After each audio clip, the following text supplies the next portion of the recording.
Hello children, welcome back to my YouTube channel. I hope all of you are fit and fine.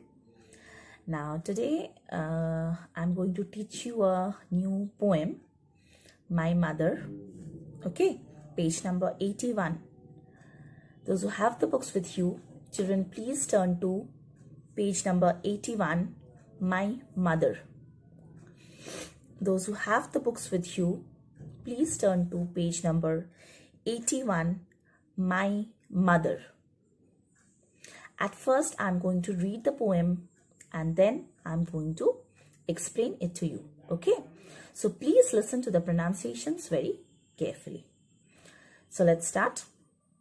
My mother, who sat and watched my infant head when sleeping on my cradle bed, and tears of sweet affections shed. My mother, who dressed my doll in clothes so gay, and fondly taught me how to play, and minded all I had to say. My mother, who ran to help me when I fell, and would some pretty story tell, or kiss the place to make it well. My mother. And can I ever cease to be affectionate and kind to thee, who was so very kind to me? My mother. So children, in this poem, our poet and teller tributes to her mother for her endless love. Now this poem expresses the natural devotion between a mother and a child. Okay, our poetess and teller, she recalls her childhood in most simple words. I think all of you have understood the poem. She recalls that she was a very little child and her mother used to take care of her perfectly. Okay, who sat and watched my infant head when sleeping on my cradle bed, and tears of sweet affection shed. My mother. That means when she slept in her cradle, her mother sat near the cradle and watched her lovingly. Okay. Then what happened? Who dressed my doll in clothes so gay, and fondly taught me how to play, and minded all I had to say. My mother. So her mother also used to dressed up her in nice and gay clothes. Then she taught her how to speak and how to play. Right.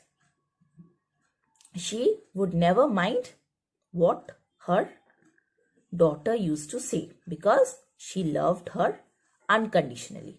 Right.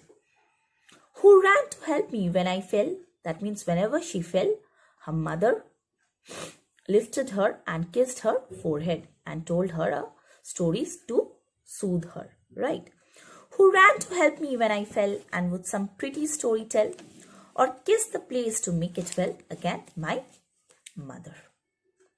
And can I ever cease to be affectionate and kind to thee, who was so very kind to me? My mother. So children, again the poetess, we can say, says that there is no end to mother's love. Now she promised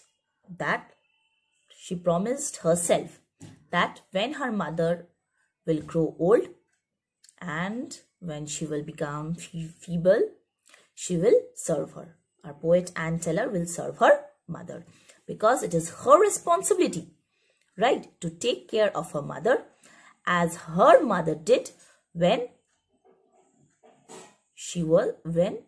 in her childhood actually.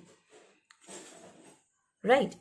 So this poem it's a lyrical poem. I think all of you can understand it after reading.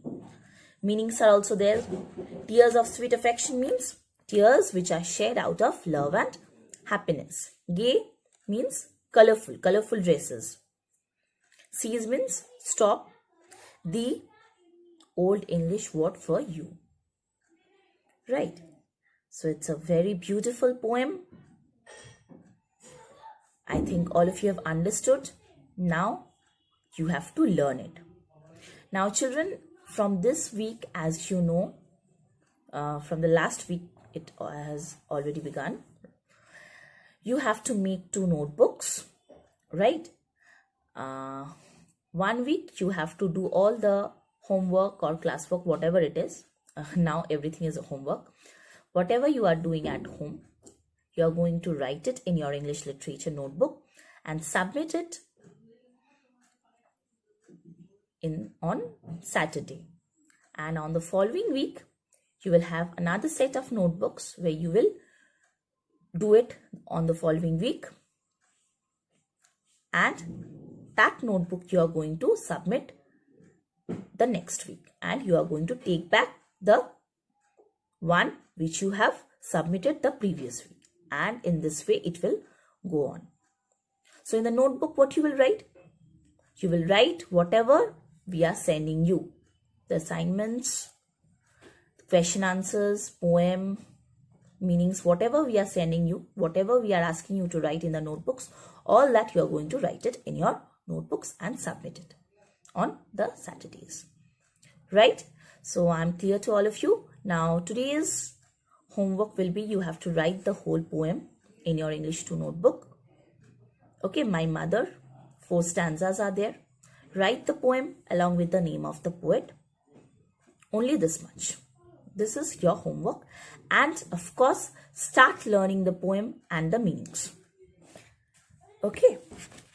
Now we can do the exercise. The first one. Turn to page number 82. Circle the correct words within the brackets. The mother would shed tears of joy or sorrow while watching her baby sleep. Obviously, joy. The mother taught the child how to play or swim. How to play. The mother would never or always listen to anything the child said. Always. Obviously, always. The mother would run to help when the child fell down. The mother kissed the child, when she got hurt. The child can never be cruel to her mother. So the first one, joy. Number 2, play. Number 3, always. Number 4, run to help. Number 5, child. And number 6, cruel. Okay? I think all of you have marked the answers. Now the question answers I'm going to send you and then you will learn. Okay? So, no more for today. We are going to meet in the next class again. And children, please do as you are said. Okay? Please make 2 notebooks. This week, you are going to write it in 1 notebook. Then you are going to submit it on Saturday. You will ask your parents to go and submit it on Saturday. The next week, you will use another set. And on that week, on the next Saturday, you are going to take back the one which you have submitted. And again, you have to submit another one. This way, it will go on. Okay? And another thing is that your exams are coming, right? So please get prepared for it. Your spelling exam is also there. Okay? Your spelling exam, we are going to take the exams through Google Forms. Whatever spellings I have asked you to learn, please learn them. And from those only, we are going to give you the questions. Right? I think we have done many spellings from our English 2 books, our English literature, the lessons which we have done. From those lessons, I've sent you the spellings. Please learn those spellings, and from those spellings only, you will have your spelling exams. Only from your English literature books. Means whatever spellings I have asked you to learn, whatever spellings I have marked for you people. Right? Please learn those spellings and you are going to have your spelling exam through Google Forms. Okay, for example, you have to choose the correct spelling. Options will be there, 2 or 3 options will be there, and you have to choose the correct one. In this way, you will have your spelling exam. Okay, so no more for today. Please get prepared for your exams. We are again going to meet in the next class. Till then, smile more and worry less. Thank you.